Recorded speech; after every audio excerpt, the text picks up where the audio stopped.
तो आदाब, नमस्कार, गुड इवनिंग, सत श्री अकाल। एक बार फिर से स्वागत है आपका कहानी के इस एपिसोड में। उम्मीद है कि आप अच्छे से होंगे, सेहतमंद होंगे। आज की जो कहानी है बहुत ही अजीब कहानी है। मुझे लगता है कि क्राइम की दुनिया में और क्राइम में ये हर एक सांचे में वो फिट बैठता है।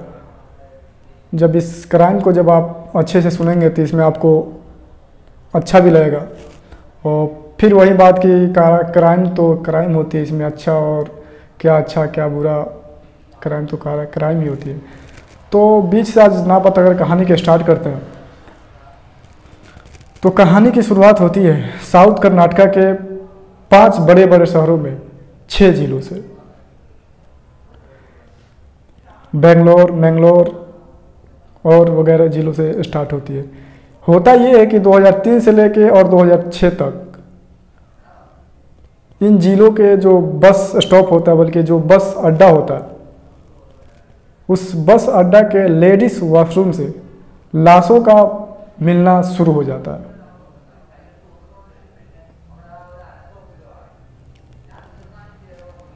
पहली बार जो लाश मिला वो बेंगलोर के कांपेगौड़ा बस अड्डा से।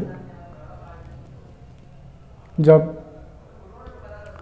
सुबह जब लेडीज़ जब वॉशरूम के अंदर जब जाती है तो हालांकि जब बस स्टॉप पे क्या होता है कि लाइन लगे रहते हैं। जब दरवाज़ा बंद होता है तो वहाँ पे बाहर जो औरतें इकट्ठा खड़ी रहती है वो और इंतज़ार करते हैं कि कब बाहर कोई आदमी जब निकलेगा तो हम अंदर जाएंगे। तो अब इंतज़ार करते करते सब दरवाज़ा खटखटाते हैं। दरवाज़ा खटखटाने के बाद भी कोई नहीं खोलता है तो फिर कर्मचारी को बुलाया जाता है। जो बस अड्डा के जो कर्मचारी होते हैं वहाँ से बुलाया जाता है उनको। जब दरवाज़ा को तोड़ा जाता है तो जब दरवाज़ा को जब तोड़ा जाता है तो उसमें एक महिला की लाश मिलती है। और हैरानी की बात यह है कि वो महिला शादीशुदा और शादी के लिबास में पूरा दुल्हन की तरह सजी हुई। पुलिस को बुलाया जाता है। पुलिस उसको अस्पताल ले जाती है। पता लगता है कि उसकी मौत हो गई। जब उसकी पोस्टमार्टम होता है तो पता लगता है कि उसने जहर को खा लिया था। और पुलिस उसको छानबीन करती है लेकिन कोई इसका सुराग नहीं मिलता। पहचान कराई जाती है लेकिन उसको पहचानने के लिए कोई नहीं आता। हालांकि दूर की वो जो औरत थी उस जिले का बात नहीं था तो इसीलिए शायद कोई नहीं पहचानता। फिर क्या करते, पुलिस को अपने हाथ से उसको क्रियाक्रम कर देती है। फिर कुछ दिन के बाद फिर एक बस अड्डा में लेडीज वॉशरूम में फिर एक लाश मिलती है। फिर पुलिस आती है, उसको ले जाती है, पोस्टमार्टम होता है। फिर पुलिस को जांच पड़ताल करती है और फिर कोई जब उसको पहचान नहीं होता है तो फिर उसको अंतिम संस्कार करके पुलिस छोड़ देती है। अब फिर कुछ दिन के बाद फिर एक मिलता है। एक के बाद एक ये सिलसिला चालू रहता है। 1 2 3 4 5 ये टोटल पुलिस को 18 लाशें मिलती है। और सब की यही कहानी, सब दुल्हन की तरह सजी हुई। और सबका पोस्टमार्टम में ये आता है कि उसने आत्महत्या कर ली, जहर खाने की वजह से वो आत्महत्या कर ली। हालांकि जब पुलिस ने जब जांच पड़ताल किया तो अब वॉशरूम के अंदर कौन वहाँ जाके किसी को जहर देगा, जो कि बाहर अंदर से वॉशरूम का दरवाज़ा बंद रहता है। तो पुलिस ने यह मान लिया कि जो महिला थी वो खुद आत्महत्या की थी।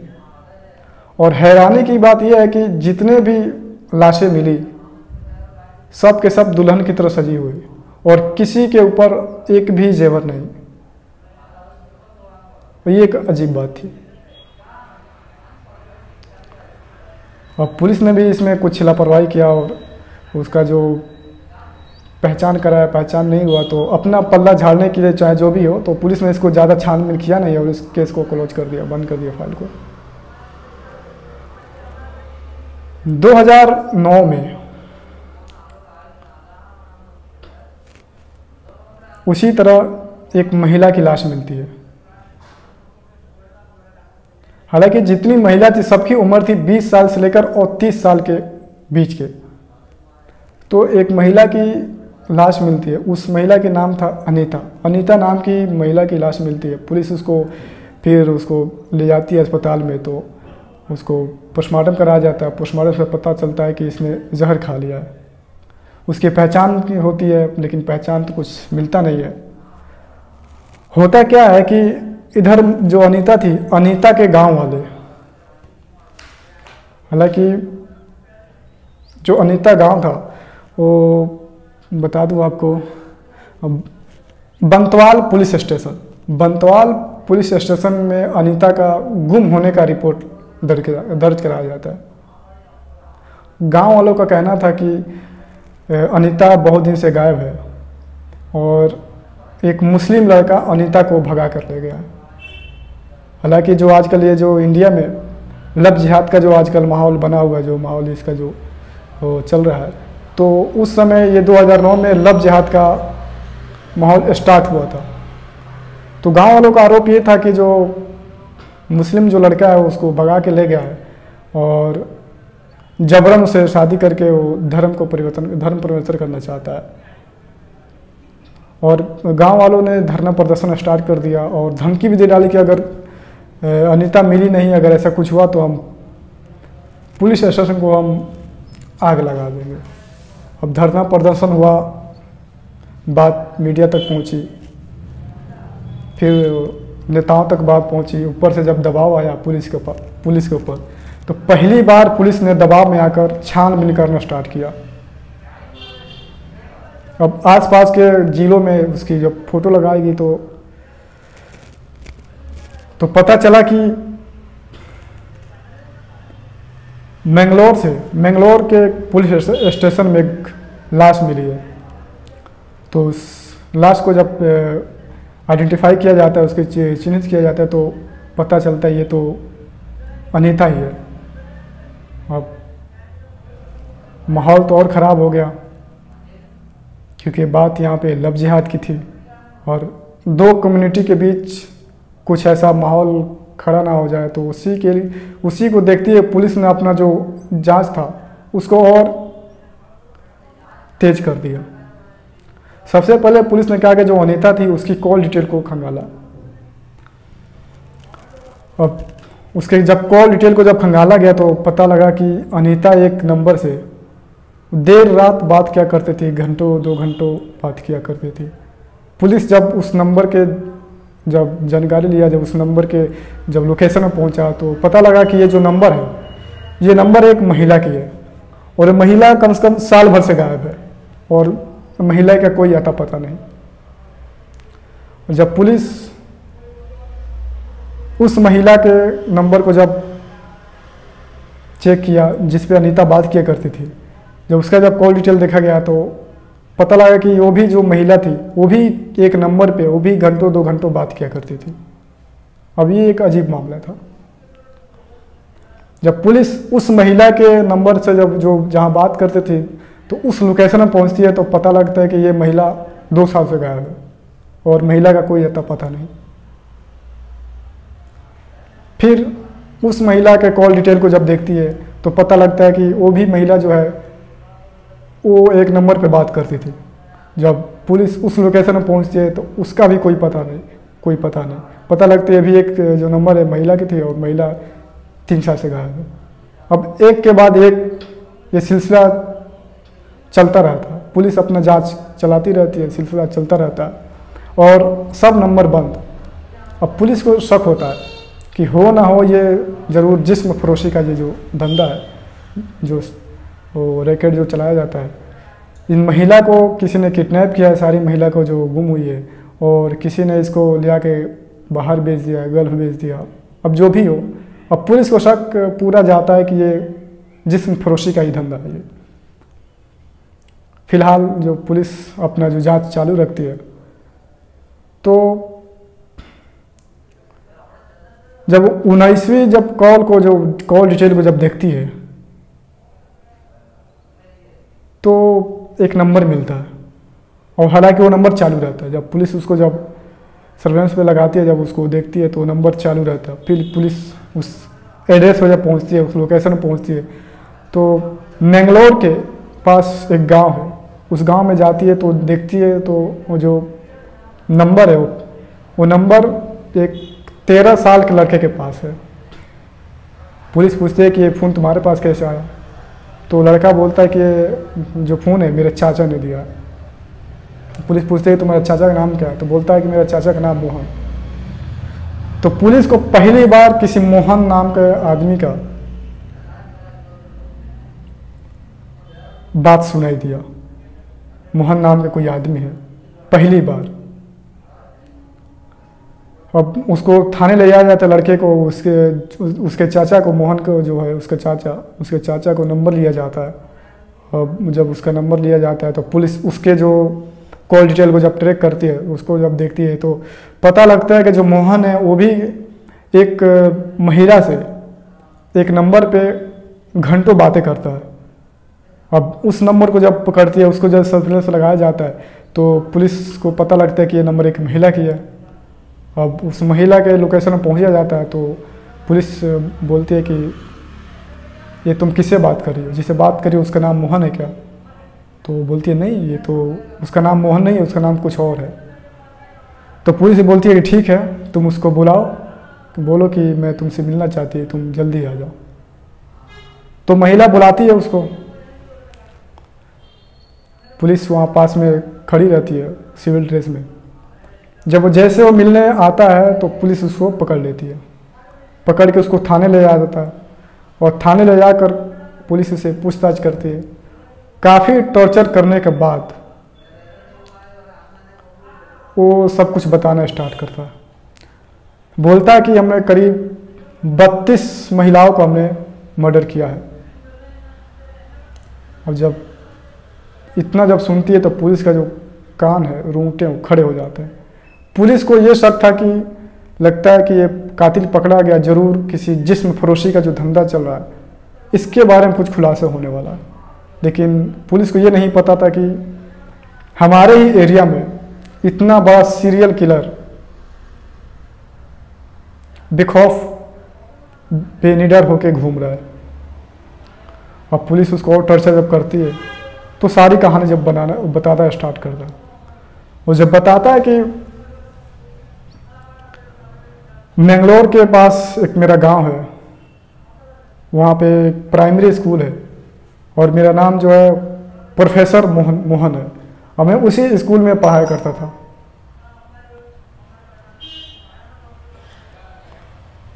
और एक दिन क्या हुआ कि जब मैं पढ़ा के जा रहा था तो एक महिला रास्ते मिली और मैं महिला से कुछ बात करना चाहा, लेकिन वो मेरी बात को नज़रअंदाज कर दिया और मुझसे थोड़ा बहस करने लगी। और मैंने गुस्से में आकर उस महिला को पुल जैसे क्रॉस कर रही थी, पुल के ऊपर मैं उसको वो ढकेल दिया, वो नीचे गिर गई। वो धक्का दे दिया, नीचे गिर गई। मैं समझा कि वो मर जाएगी, लेकिन वो बच गई। और बचने के बाद जाकर उसने पुलिस में रिपोर्ट दर्ज कराया और मुझे गिरफ्तार कर लिया गया। और जब मुझे गिरफ्तारी हुई तो मुझे जेल में भेज दिया गया। लेकिन फिर मैं जब बाहर निकला बेल के ऊपर, क्योंकि गवाह भी नहीं था, तो जज साहब ने मुझे बाइज्जत बरी कर दी। तो जब मैं बाहर निकला तो मेरी जो नौकरी थी वो छिन चुकी थी, मेरी जॉब जा चुका था, बेरोजगारी का मामला आ गया। तो अब मैं करूँ क्या? तो उसी बीच मेरी जो वाइफ थी उसके साथ मेरा तलाक हो जाता है। फिर मैंने दूसरी शादी किया और फिर मैं एक और शादी किया, तीसरी शादी किया। तो जो मेरी तीसरी जो बीवी थी उससे मैं बहुत प्यार करता था, क्योंकि उसका नाम श्री देवी था। अब इसी चक्कर में अब बेरोजगारी का मामला है, जॉब हाथ में है नहीं, अब करे तो क्या करे। तो मैंने एक तरीका अपनाया। तो पुलिस ने पूछा बताओ तरीका क्या है? तो जब बताया तो उसकी कहानी भी एक अजीब है। करता क्या है कि वो एक दिन वो बैठा था तो एक उसका दोस्त था, हालांकि दोस्त नहीं, ऐसे दूर का ही जानने वाला था। तो वो सोनार की दुकान पे वो काम करता था वो। तो उसने गया उसके पास, देखा कि वो सोना जो पानी सोना पे जो पानी चढ़ाने का काम होता है, तो उसमें बहुत सारे जो केमिकल यूज होते हैं, तो उसमें एक साइनाइट भी था। तो उसने उसके बारे में पूछा कि ये क्या चीज़ है? तो उसने बोला कि ये साइनाइट है। तो बोला ये साइनाइड क्या होता है? तो उसने बोला कि ये जो साइनाइड है, अगर इंसान इसको खा ले तो पलक झपकते इंसान की मौत हो जाती है। अब लेकिन बोला कि ये हर किसी को नहीं मिलती, दुकानदार ये उसी को देगा जिसके पास कुछ अपना जो पहचान हो या उसके सोने की दुकान हो। तो उसने कहा किया कि एक दुकान के पास गया और अपने आप को बोला कि मैं सुनार हूँ, मैं उस दुकान पे काम करता हूँ, और उसे साइनाइड खरीद लिया। और साइनाइड को खरीद कर मैंगलोर के जो छोटे छोटे जो गांव हैं बेंगलोर के, वहाँ पे जाता है और वहाँ पे खड़े हो जाता है, देखने में भी अच्छा और बढ़िया से कपड़े पहन कर खड़ा हो जाता है। जो भी उधर से लड़की जो आती थी उसे बातें करता, हालांकि टीचर था, बातें अच्छा कर लेता था और देखने में भी स्मार्ट, बातें करता और देखता कि कौन सी जो लड़की है जो गरीबी हालत में और उसकी शादी नहीं हुई है, और जिस लड़की की शादी नहीं होती थी उसे बातें करता, और बातें करने के बाद एक दूसरे के नंबर आदान प्रदान करते और डेली बातें करता। अब बातें करते करते उसके बीच बोलता कि तुम मुझसे शादी करोगी, लेकिन मेरी एक शर्त है। तो लड़की बोलती थी क्या? ये बोलता था कि मुझे दहेज नहीं चाहिए। अब उस गांव में जो भी लड़की, गांव क्या कि पूरे इंडिया में ये अगर कोई लड़की देखे कि कोई दहेज नहीं ले रहा था, ये उसके लिए बहुत गर्व की बात होगी। तो क्या करता कि बुलाता उसको, बोलता कि हम पहले मंदिर में शादी करेंगे, फिर हम कोर्ट मैरिज करेंगे। लड़की मान जाती है, बुलाता है उसको, शादी के जोड़े में बुलाता है, ले जाता है मंदिर में, बाकायदा निकाह करता है और मंदिर में जो शादी करता है। शादी करने के बाद उसने करता क्या है कि आसपास के जो बस अड्डा होता है, सेम उसके पास में जो भी लॉज होता है, जो भी रूम होता है, उसको बुक करता है। अब बुक करने के बाद उस लॉज में ले जाता है, सुहाग रात मनाता है, और सुहाग रात मनाने के बाद सुबह उठते हैं दोनों, बोलता है कि चलो हमें वॉक पे चलना। वो अब नई नई शादी हुई थी, बोलता है कि शादी के जोड़े में ही चलो, और जितने जो जेवर है यहीं पे छोड़ दो। अब जाते हैं दोनों, वॉक पे जाते हैं, जो बस अड्डे में जाते हैं, बस अड्डे के पास बोलता है कि हमारी नई नई शादी हुई है और मैं नहीं चाहता कि हमारे इतने जल्दी बच्चे हो।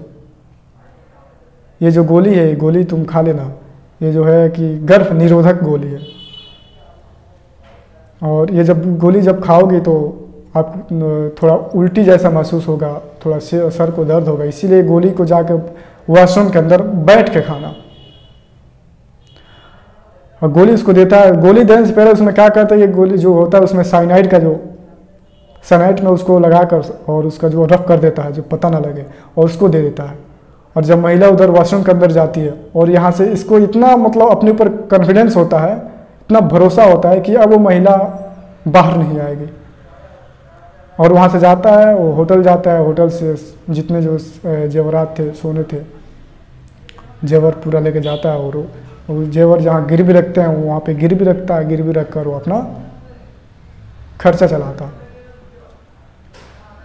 अब एक के बाद एक ये सिलसिला ऐसे करता जाता है। जब पुलिस सारी जब बयान ले लेती उसे, फिर उसको जब कोर्ट में पेश किया जाता है, तो जब उस कोर्ट में जब पेश किया जाता है तो डायरेक्ट मना करता है, बोलता है कि हमने मर्डर ही नहीं किया, बोलता है कि हमने किसी को नहीं मारा, अब कोई सबूत भी नहीं है। अब ये कि और पुलिस के लिए और एक बड़ी एक चेतावनी खड़ी हो जाती है, चुनौती हो जाती है कि अब बंदा क्या बोलता है। बोलता है कि जज साहब हमने किसी का मर्डर नहीं किया, वो सब जितने थी वो सब मेरे प्यार के चक्कर में आत्महत्या कर लिए, अब कोई सबूत भी नहीं है। हालांकि ये जब बोलता है कि जज साहब बोलते हैं कि आपने एक वकील ले लो, बोलता है कि नहीं मुझे सरकारी वकील बिल्कुल नहीं चाहिए, मैं अपना केस खुद तैयार करूँगा। जाता है जेल में, जाता है, अपना सारा जो भी कड़िया होती है उसको जोड़ता है, अपना खुद केस तैयार कर दे। पढ़ा लिखा तो था ही, और उसी आधार पे आके अपना अदालत में बहस करता है। बोलता है क्या उसका एक जब केस को देखा तो पता लगा कि इसमें जितनी भी जो लाशें के जो पोस्टमार्टम की गई थी, सिर्फ उसमें जहर का रेशियो का पता लगा था। अब किसी को ये नहीं पता, पुलिस भी इतना अपना पल्ला झाड़ने के लिए थोड़ा सा जाकर अपना पोस्टमार्टम करा दी थी, लेकिन कभी किसी की फोरेंसिक जांच नहीं होती, सिर्फ 2 लाशों को छोड़कर। तो बोलता है कि हमने, जज साहब से बोलता है कि हमने किसी का मर्डर नहीं किया, सब मेरे प्यार के चक्कर में वो अपनी जान दे दी है। और पुलिस का जब एक चार्जशीट जब देखता है पहले का, वो भी मांगता है, हालांकि जब उसको सब कुछ पता था तो सब कानून के बारे में जानता था, पढ़ा लिखा था, तो बोलता है कि जो पुराना जो चार्जशीट था उसमें दिखाता है कि ये इसमें साफ साफ लिखा हुआ कि उसने अपना आत्महत्या कर लिया और इसमें कोई साइनाइड का कुछ इसमें मामला है नहीं, सिर्फ इसमें सिर्फ लिखा हुआ है कि इसमें जहर का रेशियो मिला है। लेकिन एक गलती वो पहले कर चुका होता है। अब गलती ये थी कि इसका जो अब इतना बड़ा जब सीरियल किलर जब पकड़ाया है तो पूरे न्यूज़ में जब फैला हुआ है, तो एक मंदिर है पास में, उस मंदिर का जो पुजारी था वो सामने आता है और बोलता है पुलिस के सामने कि ये जो आदमी है मेरे पास एक बार आया था और ये मुझसे पूछ रहा था कि पंडित जी क्या ऐसा कोई पूजा है, कोई हवन है जो शादीशुदा महिला को मारने के बाद जो ऐसे पूजा कराया जाए जिससे सारे पाप धुल जाए। बोला कि वो प्रायश्चित करना चाह रहा था पाप को। तो पंडित जी ने बता दी हाँ कोई एक पूजा है जिसे पूजा कराने के बाद सारे पाप धुल जाता है। तो बाकायदे उसने पूजा कराया था। अब पुलिस के सामने जब ये पुजारी जब ये पंडित जी जब बयान देते हैं तो अब इसी के आधार पर अब कोर्ट उसको कातिल मानती है, उसको कसूरदार मानती है और उसको उम्र कैद की सज़ा हो जाती है। एक केस के अंदर, एक महिला केस के अंदर उसको मर्डर के जुर्म में उसको उम्र कैद की सज़ा हो जाती है। फिर दूसरे साल ये सिलसिला चलता रहता है। इसे करते करते 8 केसों में उसको उम्र कैद की सज़ा हुई है। फिलहाल अभी वो जेल में है। तो धीरे धीरे देखते हैं कि अब कहाँ तक जाता है वो। फिलहाल तो अभी वो जेल में है।